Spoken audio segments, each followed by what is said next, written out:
All right, let's call the meeting to order. The November 11th, 2000 meeting of the Cemetery Board of Trustees. First of all, being Veterans Day, I'd like to thank all the veterans that have served this country, still serving, and the ones who have been lost. We thank you very much for keeping us safe. Roxanne, you got roll call, correct? Oh, I haven't been doing it. No, I just want to make sure you got everybody posted. Yes. Okay. Yes. Okay, I need to know. I know you haven't been doing it, but I just want to make sure. Okay. And of course, since we haven't been here for a few times, but minutes from the last meeting, which we had is August 12th. Any questions to those, or which probably nobody has? If not, then it's approved as presented. Yes, we can. Okay. Yeah, we got a guest speaker. We'll have him come in today, right now, and go over everything. What he wants to talk about. My end? So, up to now. I'll listen to you later. Hi, folks. What are you doing? That's good so the camera may get all over you. I just wanted an opportunity. Could you get their name and their addresses? Yeah, Chris Fritzen, F-R-I-T-Z-E-N, 6225 North, 125 West. Okay. Okay. And Jeff? My name's Jeff Oliver. I'm here with Chris to support him, and I live at 1408 I Street in Elm Park. Okay. He was my accomplice. And as you all know, there was a situation with the Swans. I got a phone call from Deb, didn't know her last name, and she felt the Swans were not being properly cared for, and she had donated them to the city. And she called me on a Tuesday, and it was somewhat of a coincidence. I breed and raise swans. She got a hold of the zoo, and the zoo is familiar with me, and so they gave her my name to get in touch with. And that was on a Tuesday. The Saturday before, since I live in Springville, I go to Menards quite a bit, so that Saturday before I was going by and I noticed both the swans were on the other side of the 4-foot fence, chain link fence out there, and I started to go by and I said, no, I can't do that. I need to get them away from the highway. So I pulled in and I just herded them around, back around there, and what I noticed at that point in time, they were very malnourished, and the only way you can really tell with a swan is, a mute swan anyway, is they have a knob at the base of their beak. It's all black. And if that knob is flat, that's where they store fat, their excess fat, for when times get lean. Both of the knobs, there wasn't one. It was very flat. So, and the feathers looked rough and so forth and so on at the same time. And they're underweight too. Yeah, you could tell when I picked them up. Yeah, they should be 20, 25 pounds. It's kind of like a sheep. You don't know if they're underfed or anything until you shave them, and then all of a sudden it's like, wow, because you just don't notice it. It's not something you could notice by just looking at them like a cat or a dog where you can see the ribs. So when she called me, I agreed with her. She said I donated them. So she felt that she could take them anytime she wanted. We've since found out that isn't the case. As a police officer explained to me that once you donate something to the city, you just can't, there's no takebacks. So I came, I got them, Jeff and I got them and took them out to Serenity Springs. Everything was good until I got the phone call from Michigan City Police. They called me and explained the whole situation and so forth and so on, and I said, you know, what can we do to make this right? I didn't realize in any way, shape, or form what we were doing was illegal. And he said, if you can get them, bring them back, everything will be fine. You know, he said, I'm certainly not gonna, this is something, according to their city attorneys, didn't want to pursue, nobody wanted to pursue it, so that's what we did. Luckily enough, Swans aren't the easiest thing to catch. And I even said, well, if I can't catch these, I'll just bring 2 others out here that I have at my place and do it that way.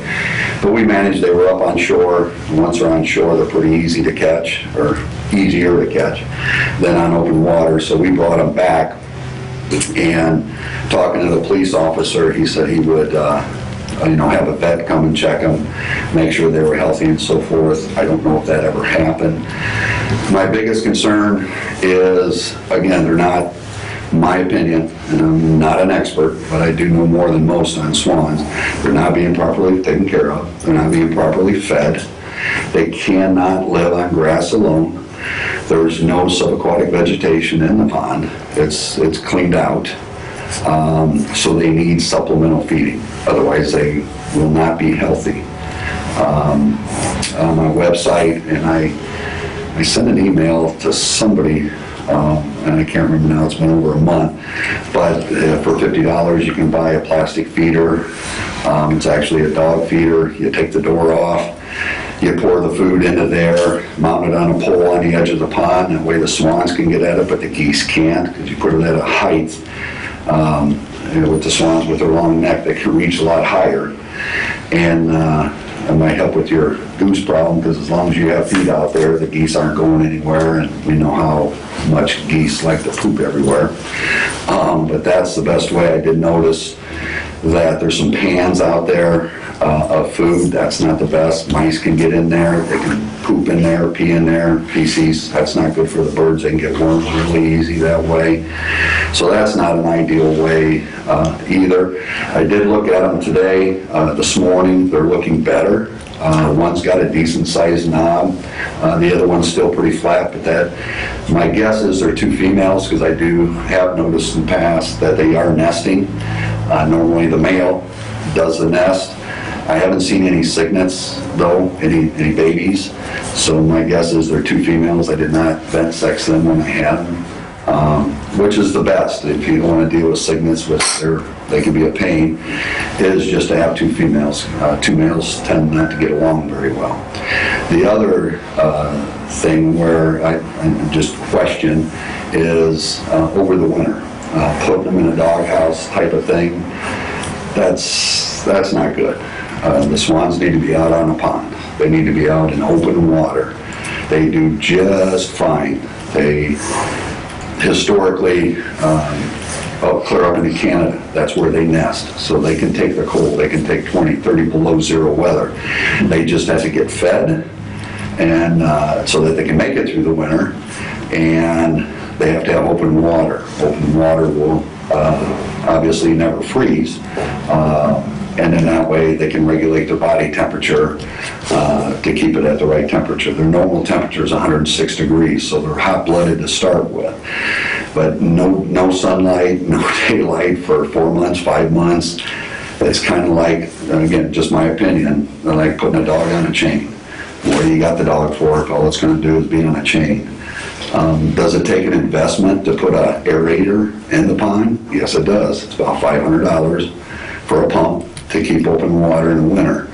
But that is the best way. Some people put them in a stall, a horse stall. But again, they need to be outside. That's what they were designed to do, and God put them on earth, to do that.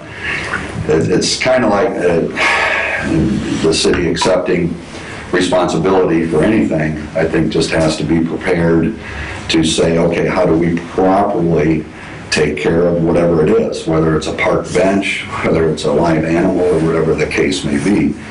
And I think the most upsetting part for me was talking to this Deb, and then talking to a couple of the workers about the whole situation when we brought them back, and they both told me the same thing, that they were told not to feed the swans. Not sure where that came from or how that came about, felt that there was enough vegetation in the pond that they'd be fine, and didn't want the swans to start with. So that's not good. If you don't want the swans, then obviously need to do something about that, whatever that may be. And there is a process in the state statutes to dispose of city property. All it takes is the help of the city attorney, and the city could dispose of those swans and put them someplace where they'd be better suited, an area that's better suited.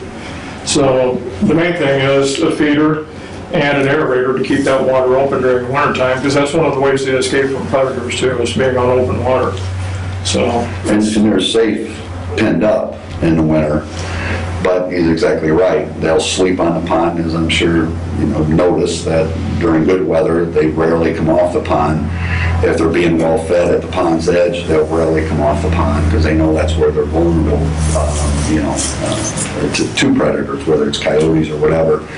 And according to Deb, there's been a few of them that have come up missing over the years, and she's replaced them and so forth, and don't know if there's any fact to that, or if these are the two originals for the last 10 years. In captivity, they should live to be 15 to 25 years old if they're properly fed, and their natural diet is very low in protein, so their feed should be low in protein, right around 12%.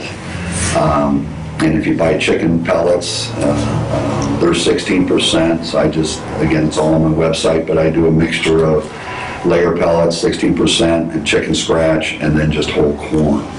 And you mix it all together, it comes out to about 12% total protein. And the thing about weeds in the pond, vegetation doesn't have much protein.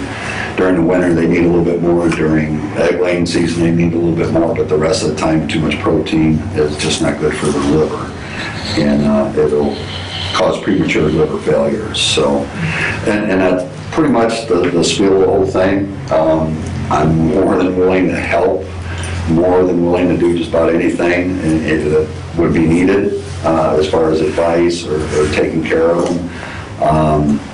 They're beautiful birds. And being Swan Lake Cemetery, it stands to reason that you need to have some swans. And the pond is big enough. It's not the biggest. Probably be better with a couple of black Australians, which are half the size of that, and seem to do better on smaller areas of water. But even that little bit, it's still water. They're not designed to be on land, and their legs are way in the back. They're very awkward on land. They'll get bumblefoot, which is cuts on their feet. Their feet will get cracked, and then if they're on land too much. Because again, they're just not designed for that. And they will wander. They will wander for food. If they're hungry, they will wander. Don't know if that's been an issue here. Usually, if there's another body of water close, they know it, and they'll wander over to it. I don't think there's anything close around here. But the two main things are just keeping them properly fed and not putting them in a dog house or putting them in the dark for the entire winter. That just is not very good for them. So that's what I've got to say. Well, thank you for coming. you're welcome. Just a couple thoughts. If you want to rid yourselves of the responsibility, there is a way to dispose of city property. I'm sure Chris would be happy to figure out a more suitable location for them. Serenity Springs look like a great place. I mean, they've got a lot of ponds out there, and they look like they were happy out there. They loved it. It's about 100 times bigger. As a matter of fact, I took two of my swans out there. Two of my cygnets this year's hatch because they enjoy them so much, and they got an aerator. They put the feeder up, and they're having a good time out there. So it's pretty cool. Any other questions at all? I have no. Okay. Mark's been taking care of our swans for years and years and years, and they seem to be doing extremely well. Compared to other swans, or just because they're alive? What? I'm just curious. You said they do extremely well, and you base that on still being alive, or? Well, we've had the same swans for years. Okay. I mean, that certainly is feasible. Is very feasible. I can tell you though, when I picked one of those swans up that we got from here, it was definitely underweight, at least by 5 or 6 pounds. I mean, you can tell when you lift them up. And with no hump on the beak, you know, they weren't properly nourished. So. Yeah, I mean, and I don't doubt one bit, you know, where you're where you're coming from, that, hey, they're still alive, they're still doing good, we must be doing something right. And I guess I can go back to, a dog can be on a chain for 10 years and live too. It doesn't make it right. It doesn't make a happy life for that dog or any animal, so. Okay? Okay. You got, thanks for your time. Okay, thank you. Appreciate it. Thank you. Get ready for winter. Yeah, bye. See you tomorrow.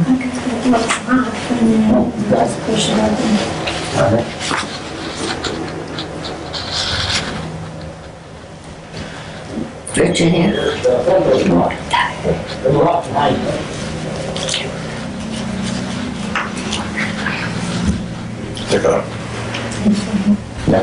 You on? Okay, I'm going to read something to you. The swans have been examined by a vet, and I have a letter from him. And he says, to Swan Lake Cemetery Board, I examined 2 mute swans Monday, November 10th, 2021. The 2 appear to be a male and a female, so we're not talking about 2 females like they said. It's a male and a female. And this is a vet talking.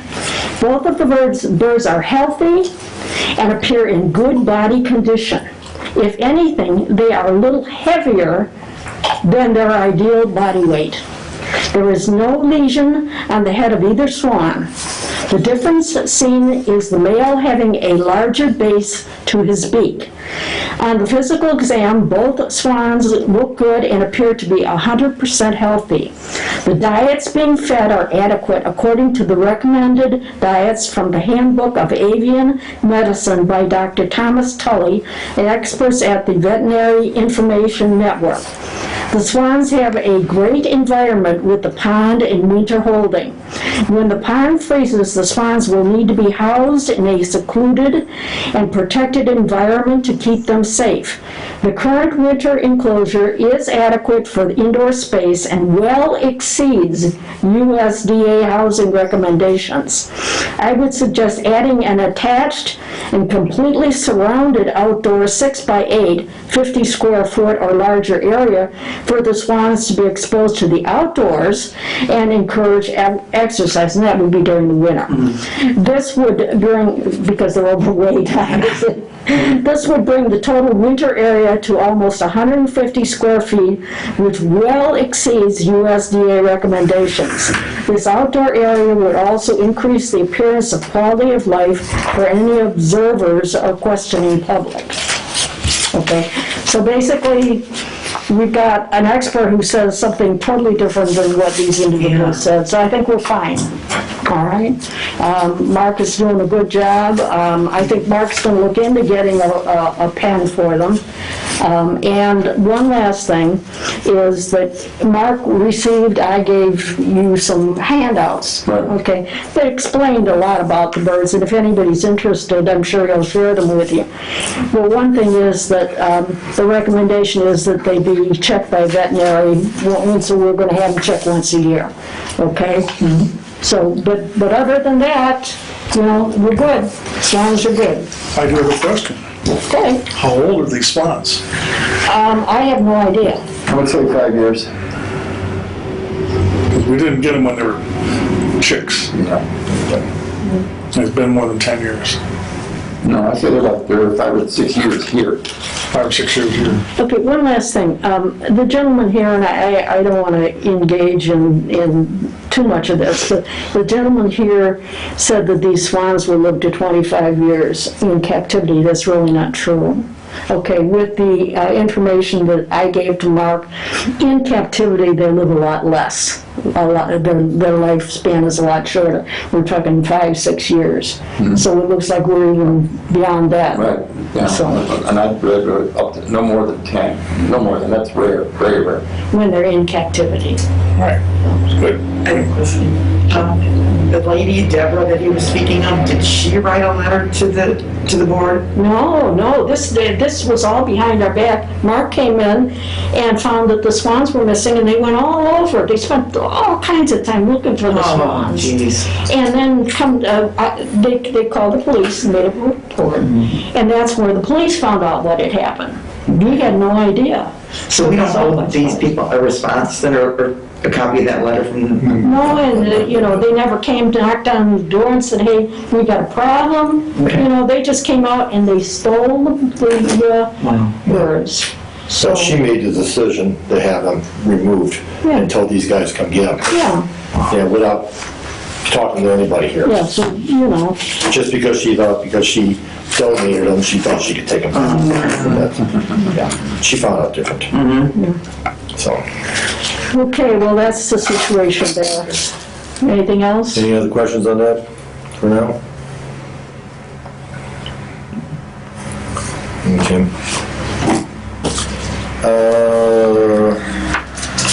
Next we'll go to, since there's no early finance, because Horizon Bank's not open today, and they're no representative, we'll go to the bills.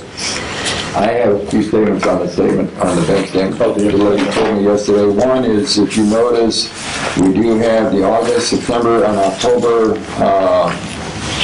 copies, so you can have all 3 months. And the one thing that is, right now, everything is okay as far as any of the finances in the bank statements.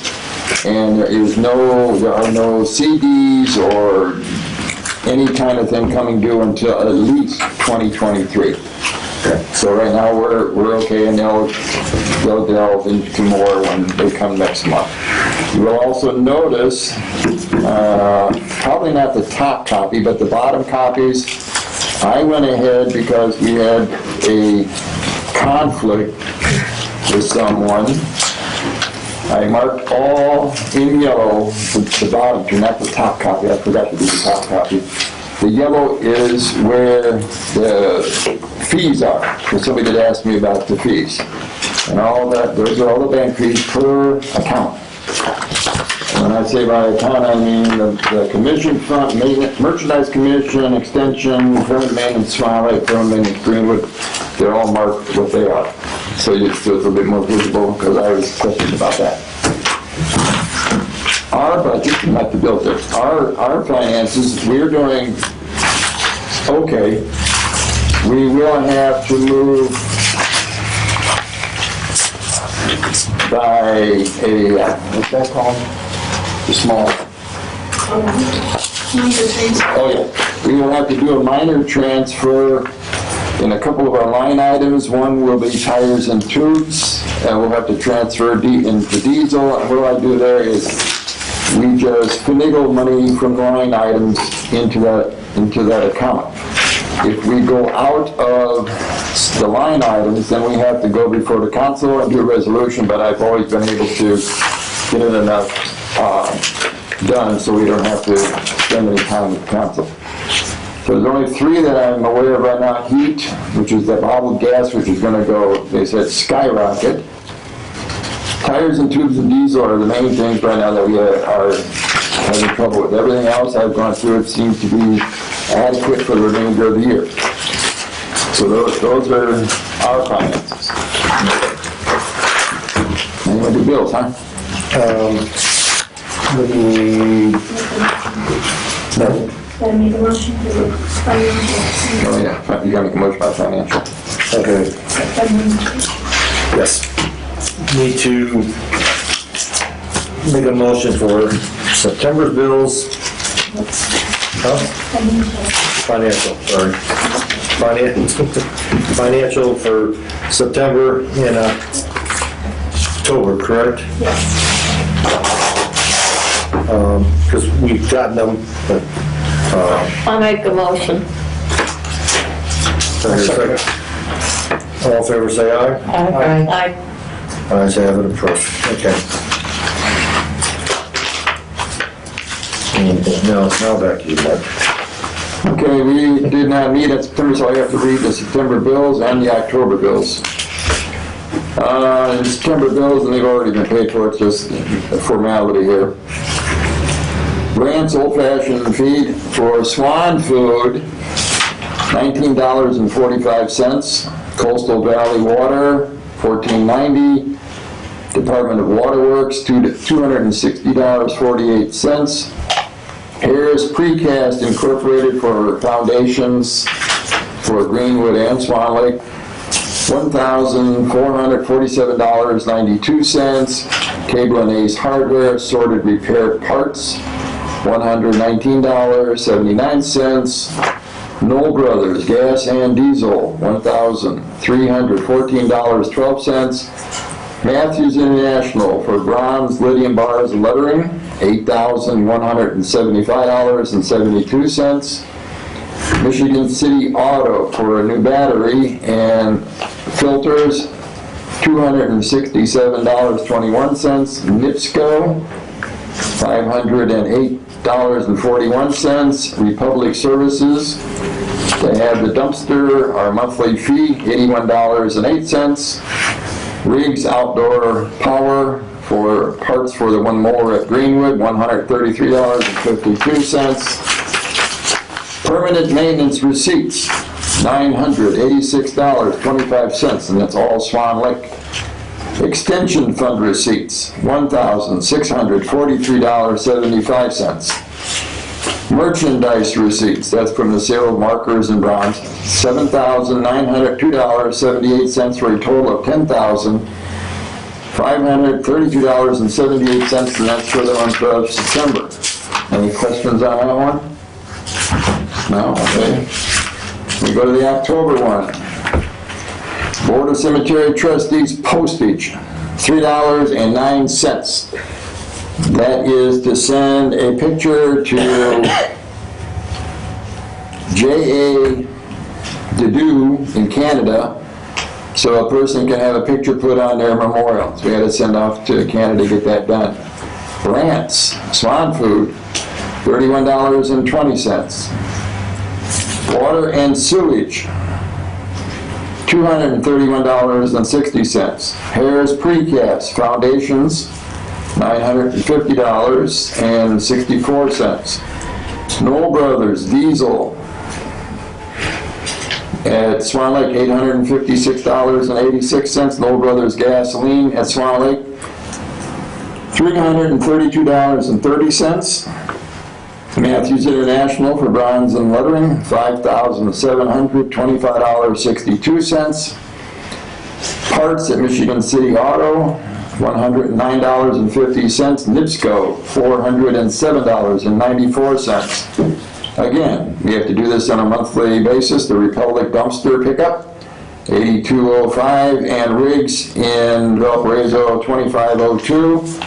And out of the extension fund, Carpet Town for new carpeting in the new mausoleum, $5,204.26. Permanent maintenance Horizon, permanent maintenance receipts, $596.25, and it's all Swan Lake.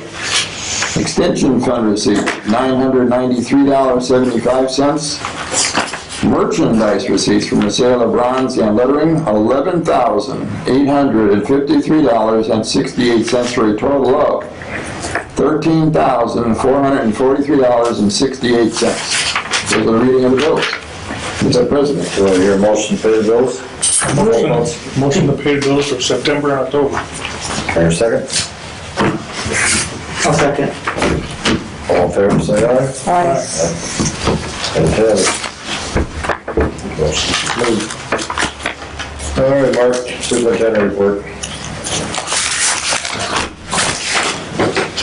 Since we didn't have a meeting last month, I wasn't able to pass this out. This is something that I was asked to work on. It's always up for change or whatever you want to do, but I took and went out and measured. I got it. Measured the roads and walked everything off, got my ruler out, my rolly ruler. And measured out the roads. Between section E, on the second page, between section E and F,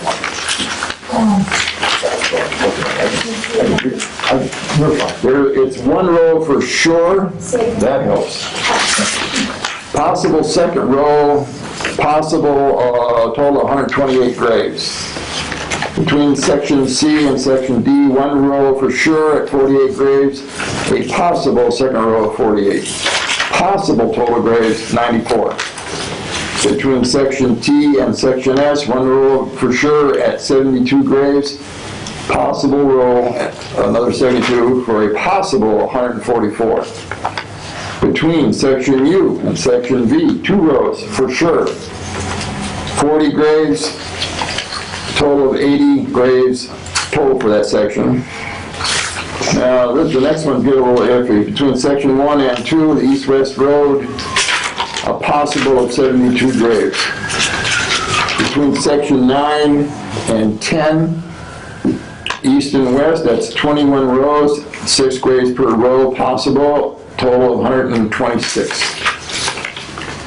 Between section 10 and 11, 24 rows, east and west, road being removed, 6 graves per row, possible total of 144 graves.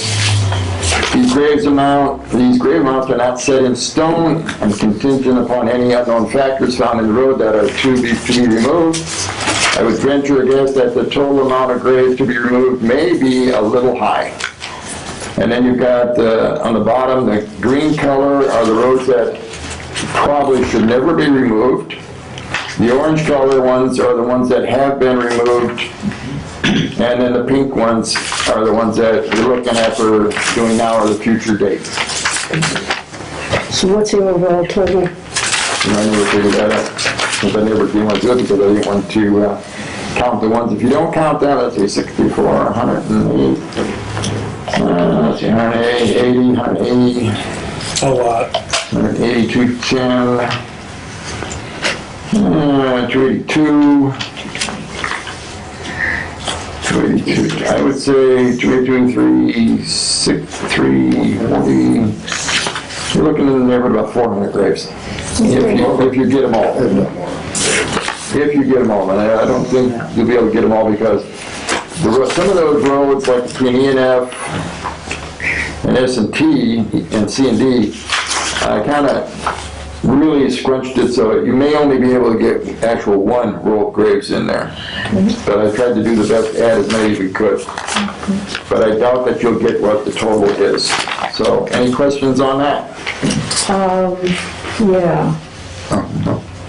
How much did we make, or how much did we charge for each of the new graves that we created the last time we did this? $1,500. $1,500, okay. And of course, we'd be looking at increasing that amount now. Probably a little bit, maybe to 1,800 or so, but that's up to the board, of course. Well, I think we should go to the next step, don't you? Yeah, I mean, once we just figure out, well, too, we gotta figure out how much it would cost. Well, that's right. First of all, let's find out. Mark says there's some places that are kind of iffy. Right. Let's get an idea of what we're talking about and then get some prices. V and you've talked about that one for a while. Yeah, that one's pretty much set in stone. We can do that. We could do that anytime. That graves in there would be no problem. Right. And then, I mean, that's one that get the ball rolling, but I don't, and then maybe the one between 1 and 2. I mean, depending on where the, because I don't think the main water main comes that way. The main water main comes in through 15, goes through 6, goes through 11, goes through 12, Okay. and then goes north and south. Okay. Should we proceed on all of these sites, or should we just select a few and see how that works out? At the time, I think we should just maybe select a couple of them, my personal feeling, and see what we can get out of them, because, now you're not gonna be able to get grass planted right now. I mean, you can get this road put away or taken out, but we're not gonna get any type of grass growing this year in it. My recommendation is I did this now, but I think in all reality, I think we'd almost have to wait till like end of February or March to really, get into Or it. we could take between V and U out in that 1 and 2, take those out. I mean, you can just block them off with barricades there and put, for time and get black dirt back on top of it.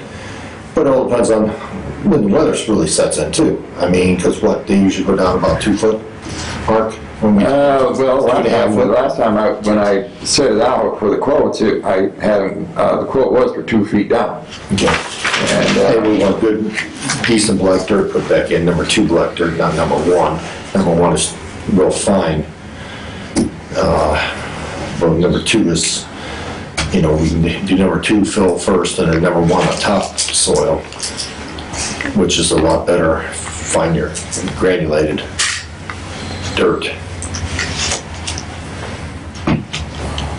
So, and then of course, come So I think the springtime, board ought to give Mark his game plan, yeah. what he should be doing between now and February, and then from February on. Yep. We can get, he might be able to get some prices, and granted, it'll go up come spring, but, at least we can have an idea, ballpark idea, what they would be costing us, and we can kind of work from there. Okay, should we leave it to Mark to select the areas? No. He doesn't want to. I agree with the U and the V and the 1 and the 2. And the 1 and 2 areas aren't that deep, so if you take that road out, people aren't gonna have to walk that. Yeah. We take out that one between 10 and 11, or 10 and 9. That's a long walk, going up and down. Plus, I can already hear my wife complaining about that one, 10 and 11.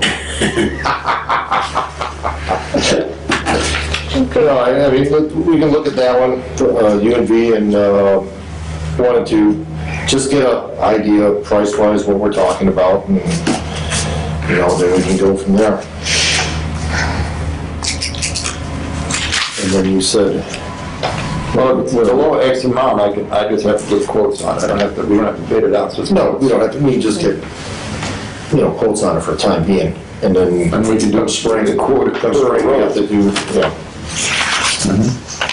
And then Are these areas that we need really quick, like how Mark said, could we wait until February or March to get it, and then we could do the grass You're right away? not gonna get anybody, right from now until probably end of January, mid-February, people only buy at need. You're not gonna get anybody to come in and buy something, for Christmas present or anything. we're just trying to get an idea so we know what kind of money we got budgeted Yeah. for this here. Me personally, I would go, it's just a thought, your 1 and 2 is fine if that's what you want, but I would go EF and UV and then 1, 2. I'd do all 3 of those. Oh, E and F. E and F. Okay. Oh, I had E and F in there. Yeah, E and F. Because G and H is already gone. So, Right, and that's an older section, correct? right. In this area, so you don't see. And we had added, when Mr. Burns and I, back in '85, when we added the roads at the end of the sections, we did use as much possible land as we could. That's why my question is, we may not be able to get 2 roads, there may only be a single road there in some of these sections. Okay. Okay, I think that's a game plan. I have some concerns about raising our rates once again. I know that we just did it maybe 6 months ago, but I think we should look for the future so that in 6 months we're prepared if we want to go ahead. And we probably should be doing this yearly. I don't know if Right, anybody else we need to do it yearly. In addition, there's something that may have escaped your attention, and that is the city has given the workers a raise, which means that that's money that's coming out of our pocket, and we have to be able to recoup that. Mark, do you have some ideas on that? I don't know what you're asking me. The additional money that we're paying for our workers. The only thing How can we cover that? right now, there's not much of anything you're gonna be able to do to cover that. With the amount of funerals that we're getting, we're averaging a whopping 6 funerals a month at Greenwood. Full burials. And we're lucky, and then we'll also get some cremations in there. Okay? I just don't know how you're going to recoup that, because like I was telling, you before earlier, the Saturday funerals with the overtime will now be with the guys somewhere between the $32 and $33 an hour. Can we raise our rates for just Saturdays alone? You can do whatever you want, you're the board, I mean, that's up to you, if you want to raise Saturdays. Yeah. And we might have to, I mean, I'd have to look at what, Yeah, phone ringing. Since we opened back up on Saturdays, we've had 6 funerals, or 6 Saturdays. So it's not like the old days where it was every Saturday, it's, and most of them have been out here, haven't they? yeah, oh yeah, they're almost all out Yeah, here. that's, Okay. A weekend surcharge. Yeah, right, I mean, it's, you know, yeah, because I mean, we've got to I mean, there's cover some our funerals costs. where the guys are out here. I think our What, 8 goal hours? as a board should try to They've been averaging get, 7. you know, get out of bread, Yeah, so basically 7, they've Definitely. so. been averaging 7 hours on a Saturday for a funeral, because they come up a little bit early in the morning, right? Yeah, out here, up at Greenwood, we dig the day in advance because you can't do it, but out here, it's always dug on the same day. For several reasons, but it's always dug on the same day out here. Okay. So basically, we're paying double time and a half for 7 hours, 2 guys. And if it's weather permitting, like last week they had funerals, they cut the grass and they were string trimming, they did other work, they just don't dig a grave and rest it out. Sit down. Yeah. So So that puts them over their 40 hours when they do it on a Saturday, you said? Okay, so if there's a funeral scheduled on Saturday, could those guys that are gonna be working that Saturday have a different day off during the week? oh, God, you're gonna start that, then you're gonna have all. Okay, Yeah, we're I just thought that it would balance We're opening up a out can then. of worms there. Okay, now we're cutting them out on their overtime. It also, Oh, okay, because they like that it overtime. also means that their normal work is not done. Yeah, but Paul, do you want to do an executive session on the holidays? yeah,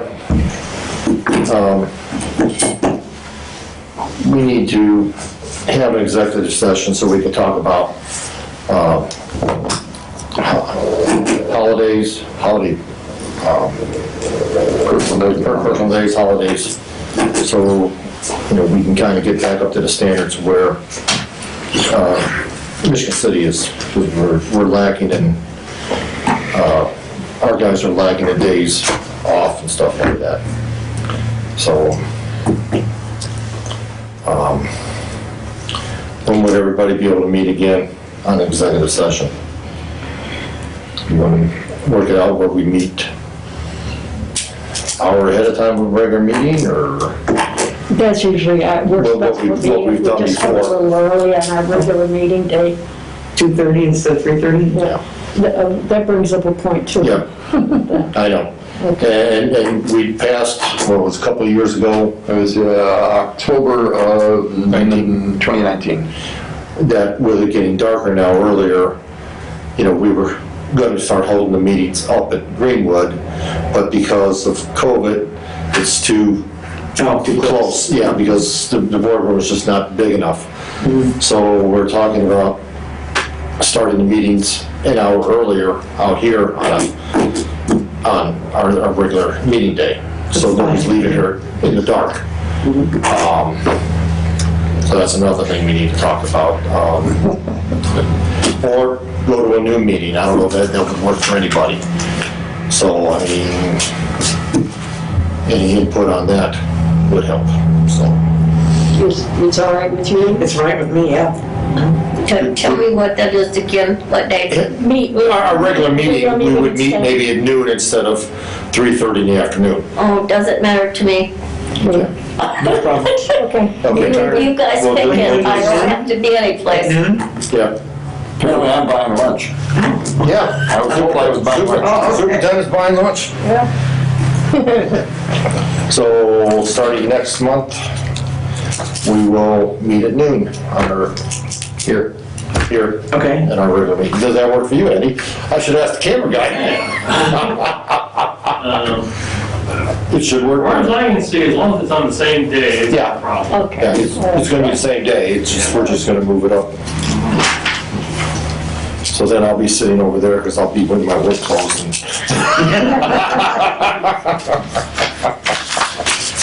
So, As long as you're done on Wednesday. yeah. Don't have to worry about that. I'll have a sewer clear. So what date is it? We'll make him shower before he comes in. Yeah. What's the date then in December? December 9th, it'll be 12 noon. And we won't do the executive meeting then, we'll wait till January or something. Yeah, like there's no, that. I don't think there's any rush No, for that. December 9th at noon. I understand, but what about, you said something about an executive session, we'll figure it out from there. We haven't set a date yet on that. but it has So to. we could do the executive session immediately afterwards. Well, yeah, we could. Does anybody mind? It'll probably only take about 15 minutes. Okay. That fine with everybody? Okay. Sounds good. One less traveling.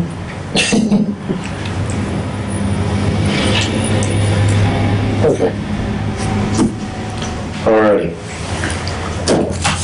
Along with the roads, I've also been out, we don't want to do this, that's what.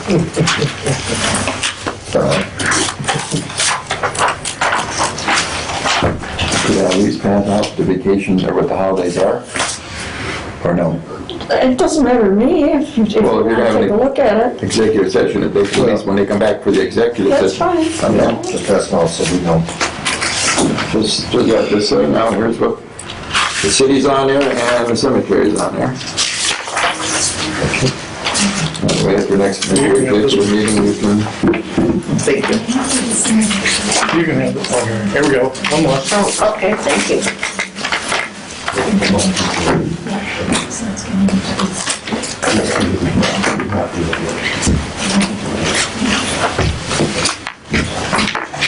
Oh, here's the next one. And we will have to make a decision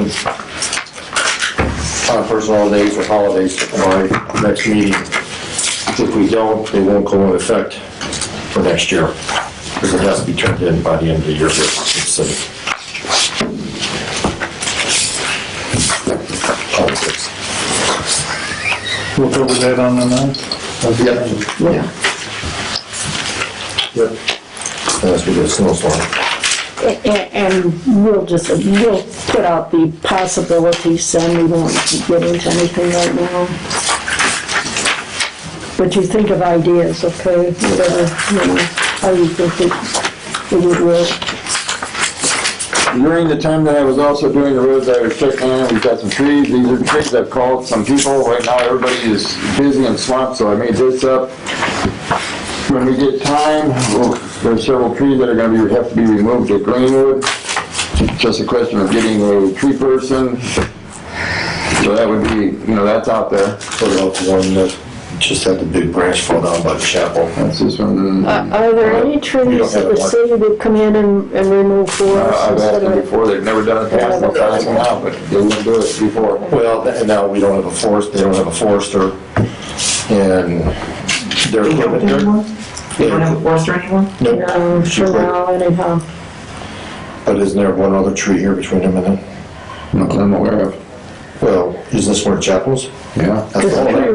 The tree's fine, that's what's the limb that came up. Tree removal is that's expensive. Oh my God, I've dealt with that's a lot of Maybe that. we can add another We one. need to add one right between M and N. It's like the second one back. Had a huge tree limb come, the top of the tree come off, actually, in that last windstorm. So we got, that'll bring it up to 6. Mark, have you called Greenleaves? It's Jason Scoville that owns it. Well, this is 1, 2, 3, 4, 5. I've called him before for stuff, and he's always been high. Okay, how about Tree Man? In the park, he's always high. extremely high. He's very high. He's No, that's the one who took out the 125 trees first. He Yeah. does a good job. Yeah, he does an excellent job, good cleanup. Greenleaves did too. How about John's? Yep, Johns does a lot of work for the city, I know that. Okay. Just to let everybody know, the way things are going right now with leaves at Greenwood, and the way that the leaves are not falling, we're not gonna be able to get them all done this fall. So we will have to have a in the spring, they will have to finish up, so we'll have to call the seasonal in or hire a new seasonal in the spring to probably come in a month early to help clean up the leaves if we don't get them done this year. But the way it looks right now, it does not appear like it's going to be done. Give it 2 more days of this weather, will be gone. Yeah. We're coming down quick now. Just ask me to rake leaves. The other thing is, we had new carpet installed in the old mausoleum in 2018, well, before that even. When the mausoleum was built in the new mausoleum, the contractor I had called at the time and the architect are both out of business, so we had to fix it ourselves. If you will notice, in the front of the new mausoleum, we put in a couple of escape hatches into it so we could get in there. The drain system that they had deteriorated and rotted out, so we had to put a whole new system in. While that was going on, it was also getting onto the carpet, and I got the carpet. I came out several times with my carpet cleaner and cleaned it so it looked good, but every time it rained we got it. So we got it cleaned up and got it all done in 2018, 2019, and I had called and talked to one of the local carpet people. They were going to come out. I called them again, they never showed up. So then COVID hit, we never got it. So this fall I got it done, and we got it, so it's been done. It looks nice. I've had compliments. When it was bad, it was bad. So it does look pretty good now. Which one? The new mausoleum. The new mausoleum. What with the new carpet? Yeah, it's got new carpet in there. Got rid of that god-awful jungle green leaves. What color is it now? Kind of like grayish, bluish, grayish thing. How about taking some pictures and bringing them to the next meeting? We need, Oh, you got Just some? happens to have. we need to get To see. mats in there so people can wipe their feet, because I stopped in there, you finally got in there, I stopped in there, because I found out the carpet. You said I had not put it out there yet. Yeah, but there was already a dirt spot on that. I did not see a dirt spot, and I went out there and I looked, and the gentleman with me looked, and nope, we couldn't find it. If you can show me, I'll take it out. So I'll get my spray paint out and I'll circle it. Okay, that'd be fine. Starting right there that way. It's just a gray carpet, bluish gray. Oops. And then there's also, it shows you where they took it up, how it looked when they took it up. Real quick on this one, because I know everybody's getting antsy because it's getting dark out here. Okay. I'll pass this along here. That's, There you go. That's the first one.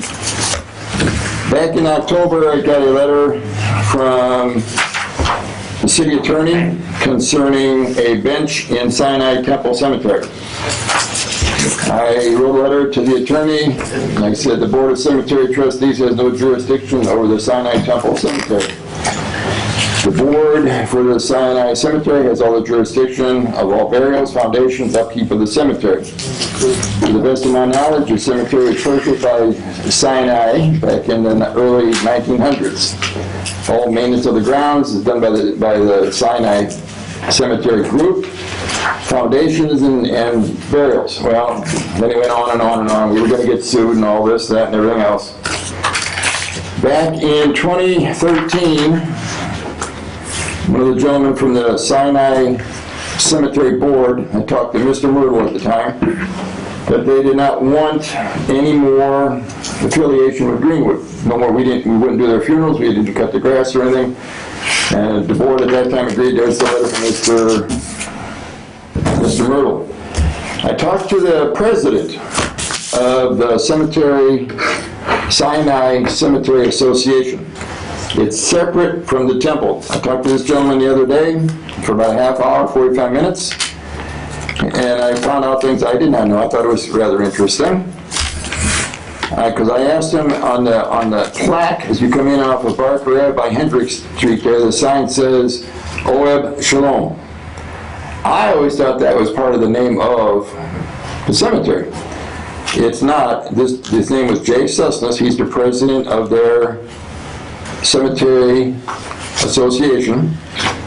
He said the Oeb Shalom was the original synagogue here in town that was started in 1910, and they were the ones that originally had purchased the land from Greenwood Cemetery for that cemetery.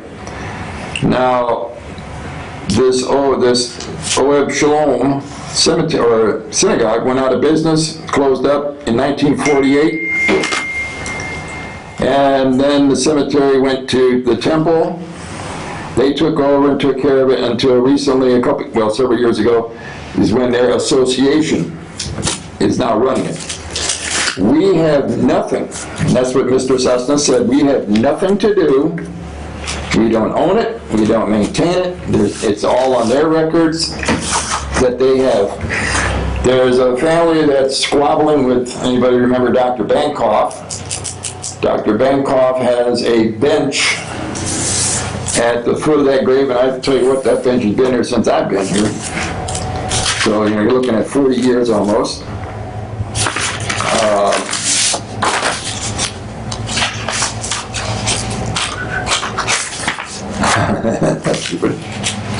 So that, and then somebody from another family said it was intruding on their property, and they were going to sue us, and well, they can't sue us because we don't have nothing to do with it. So Mr. Cessna said, don't worry about it, he's taking care of it, he's talked to one of the Bankoff's, either children or grandchildren, and once he gets that all taken care of, well, he's having a hard time with them because they don't want to move it because, and they're just want to see the bench. It's not on their property, it's on the Bankoff property's easement. So it's all between them right now. It has nothing to do with us, but I don't know if anybody's heard about it, so I just thought I'd bring it up. It's taken care of, it's done. So a brief history of Sinai Temple, Sinai Cemetery. I did not know that there was another synagogue. And they're their own separate entity too. Steve Winston told me the Sinai Cemetery is its own separate entity from the temple. The temple is their own separate entity. So there's nobody can. But you maintain it, right? Nope. No, you don't pay for it. Okay, we don't have to do We anything. stopped digging the graves in 2013. We stopped doing the maintenance of the cemetery, the grass cutting about, 1989, probably about 1995, 96 is when we stopped cutting their grass. We don't have anything to do with it. They didn't, I don't think they liked me, but that's neither here nor there. But so we don't do anything, that's just wanted to let everybody know that's where we're at. That's it. Okay. I'm done. Any other questions for Harley? Any old business? Any new business? Mark kind of covered what I was going to talk about, new business. The other thing was the concrete leading up to the front doors of Greenwood, where it's raised up, people are tripping on it. Of course, you can't pour concrete this time of year anyway, so chemicals. I do have a question about people putting Christmas wreaths on the graves. How long can they keep them up there? They can put it out from the day after Thanksgiving until March 15th. Okay. March 16th, we do a spring cleanup and everything in Greenwood is removed. Everything. Any other questions? Hearing none? Oh, not a question, just a statement. I don't know if anybody's heard, if I have not heard, there used to be a gentleman named Keith Harris. He was in charge of the Wreaths Across America. There's a new person in charge now. Really, is there? Yeah. Because I don't know I've his been called by the wreath people, and they said, "Well, we're going to do it." And I said, "No, we don't do it." I said, "You have to talk to someone else." Yeah. And that should have been done by now. Then. Yeah, it was in the newspaper that somebody else had taken Okay, over, and I didn't don't see know who that was. Okay, so that could be whenever. So I'm done. If done, we're adjourned. Good meeting.